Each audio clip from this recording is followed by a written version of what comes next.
الله أكبر الله أكبر. ঈদ মোবারক। ঈদ মোবারক। আমি দিচ্ছি।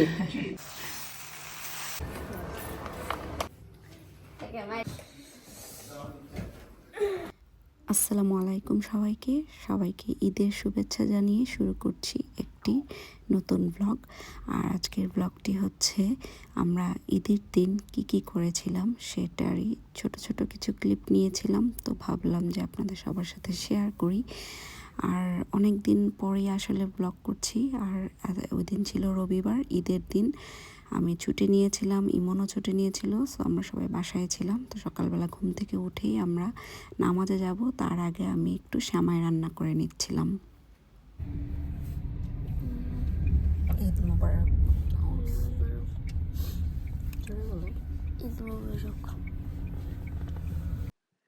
আমাদের ঈদের জামাত ছিল সকাল 7টায়, তো আমরা 6:30টার দিকে রওনা দিয়ে দিয়েছি। আর আমি শুরুতেই সেমাইটা রান্না করে নিয়েছিলাম, কারণ হচ্ছে এসে কিছু একটা মিষ্টি খাবার বা নাস্তা খাবো সেটার জন্য। তো এই তো আমরা রওনা দিয়ে চলে এসেছি আমাদের এরিয়াতেই, কাছাকাছিতেই, আমাদের বাসার কাছাকাছিতেই একটা জায়গায়, একটা ইনডোর স্টেডিয়ামে আয়োজন করা হয়েছে ঈদের জামাতের। তো সেটা তো অনেক বড় ছিল জায়গাটা, আর এত মানুষ ছিল। আমি মানে ঈদের নামাজ পড়তে এসে এত মানুষ দেখে আমি খুবই আবেগ আপ্লুত হয়ে গিয়েছিলাম যে আমরা আমাদের আশেপাশে আসলে এত মুসলমান থাকে, বাস করি আমরা একটা খ্রিস্টান ধর্মী দেশেও এত মুসলমান, সেটা দেখে আসলে খুব অবাক হয়েছিলাম। তো যাই হোক, আমি তো অনেক বেশি ইমোশনাল হয়ে গিয়েছিলাম। আর একা একা ছিলাম, যেহেতু আমার পরিচিত তেমন কেউ ছিল না, আর আমি যে আগে থেকে প্ল্যান করে যাইনি। يا أرحم الراحمين. الله أكبر الله أكبر. لا إله إلا الله والله أكبر. الله أكبر ولله الحمد. عباد الله، إن الله يأمر بالعدل والإحسان وإيتاء ذي القربى وينهى عن الفحشاء والمنكر والبغي يعظكم لعلكم تذكرون. اذكروا الله يذكركم وادعوه يستجب لكم ولذكر الله أكبر والله يعلم ما تصنعون. তো এখানে ঈদের নামাজের আগে বয়ান চলছিল। আর বয়ান তো পর্তুগিজই হয়েছে বেশি, আর মাঝে মাঝে কিছু কিছু শব্দ দেখা গিয়েছে উর্দুতে বলেছে। তো যাই হোক, অনেক কিছুই বুঝছিলাম না, যেহেতু পর্তুগিজ বলছিল।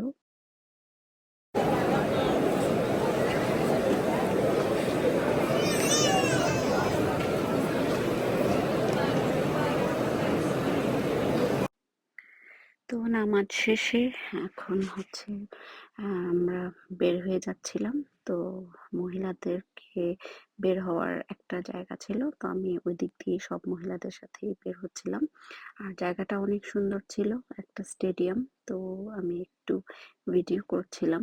আর যেহেতু আমার কারোর সাথে কনভারসেশন করার কোনো ওয়ে ছিল না, কাউকেই আমি চিনি না, তো সেজন্য একটু একা একাই ফিল করছিলাম।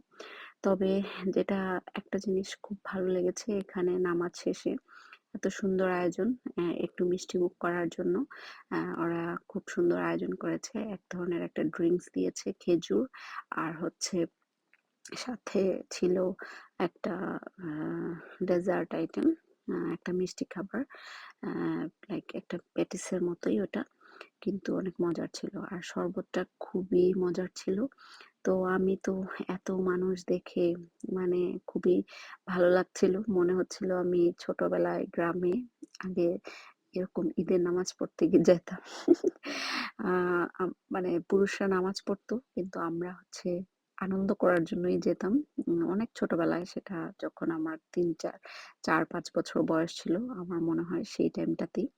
তো আমরা আসলে দেখতে যেতাম, ওখানে ওখানে অনেক খাবার পাওয়া যেত, ওগুলা খাইতাম। তো এই সব স্মৃতি আসলে মনে হচ্ছিল। তো এই তো আমাদেরকে এভাবে সার্ভ করছিল। আর শরবতটা খুবই রিফ্রেশিং ছিল। তোকমা, তারপর হচ্ছে রুয়াবজা মেবি দিয়েছে, আর হচ্ছে মিল্ক, সাথে অনেক বাদাম ছিল শরবতটার মধ্যে। ঈদ মোবারক। ঈদ মোবারক। ভালোই লাগলো সকাল সকাল। হ্যাঁ, নামাজ পড়তে বেশি এসে। সকাল আর কি। একটু বেশি আর্লি, বাট ইটস ওকে।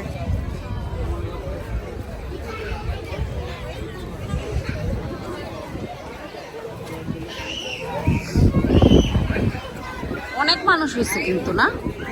অনেক ভিতরে জায়গা হয় না, পরে বাইরেটাও খুলি আর কি। আরেকটা হ্যাঁ, অডিটোরিয়াম খুলে দিচ্ছে, ওটাতেও লোক খুলে।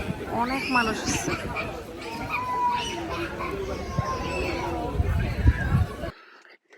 ইমন আমার জন্য ওয়েট করছিল। আমি তো ওই পিছন দিক দিয়ে এসেছিলাম, তো ও আমাকে খুঁজে পাচ্ছিল না। তারপর আর কি এসেছি। আর এদিকে নাওয়াফ অনেক আনন্দ করছে। ওই পাশে রাস্তার ওই পারে গাছের মধ্যে অনেকগুলো দোলনা বাঁধা ছিল, তো ও বললো যে মা আমি ওখানে চড়তে যাব। আমি বললাম যাও, চড়ে আসো। এই আর কি। কেমন লাগলো ঈদের নামাজ পড়তে? হ্যাঁ হ্যাঁ, হ্যাঁ ভালো লাগছে। হ্যাঁ আমি তারপর আর কি নামাজ শেষ করে আমরা সবাই আবার বাসার দিকে রওনা দিয়ে দিলাম। আর হচ্ছে এবারের ঈদটা আসলে এত ভালো ভালো যায়নি, বাট এই নামাজ পড়ার জন্যই আমার কাছে মনে হয়েছিল যে না, একটা ঈদ পালন করছি এত মানুষ দেখে। তারপর আমরা সকালবেলা বাসায় এসে নাস্তা করলাম। আর নাস্তায় ছিল পরোটা আর সেমাই রান্না করেছিলাম। আগের দিন চিকেন কোরমা করেছিলাম, পোলাও রান্না করে রেখেছিলাম, সাথে হচ্ছিল চটপটি। তো এই তো এখানে আমরা সবাই মিলে আবার চটপটি খাচ্ছি। আমি দিচ্ছি।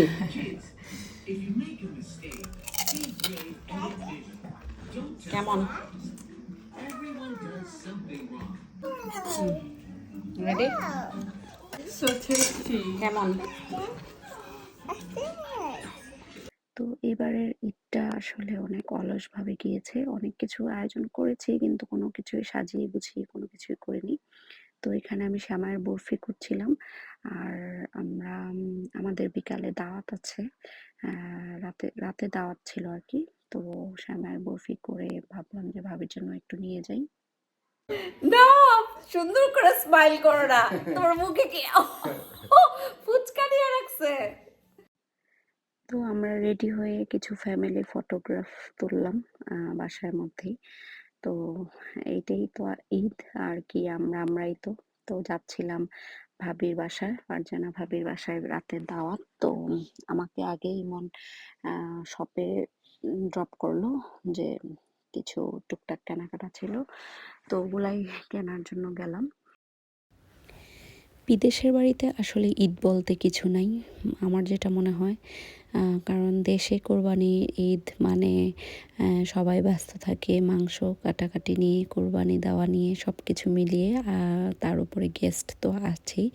তারপরে সারাদিন যদিও ঈদের দিন অনেক কাজ থাকে, মানে রান্না বান্না, খাওয়া দাওয়া, মাংস গুছানো, সবার বাসায় বাসায় মাংস বিলি করা, সব কাজগুলা সব কিছুকেই অনেক বেশি মিস করছিলাম।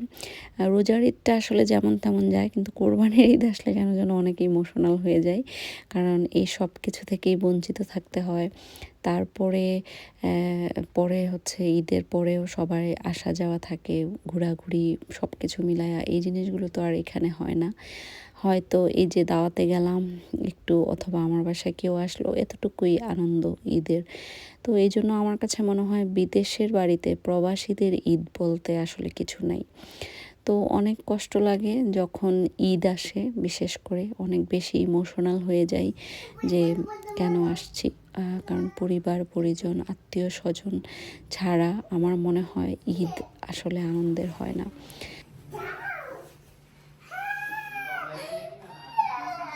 কি করো? তোমার হাতে কি? এটা কি? এটা Huggy Wuggy? Rainbow Huggy Wuggy. Rainbow Huggy Wuggy? Yes, it's rainbow. তুমি আইসা কি খেলাধুলার সাথে মজা গেছো? Yeah, when I first came, Auntie আমাকে permission দিছে, what do you think? 1, 2, 3, 4. Hey, do you have another one of those? No.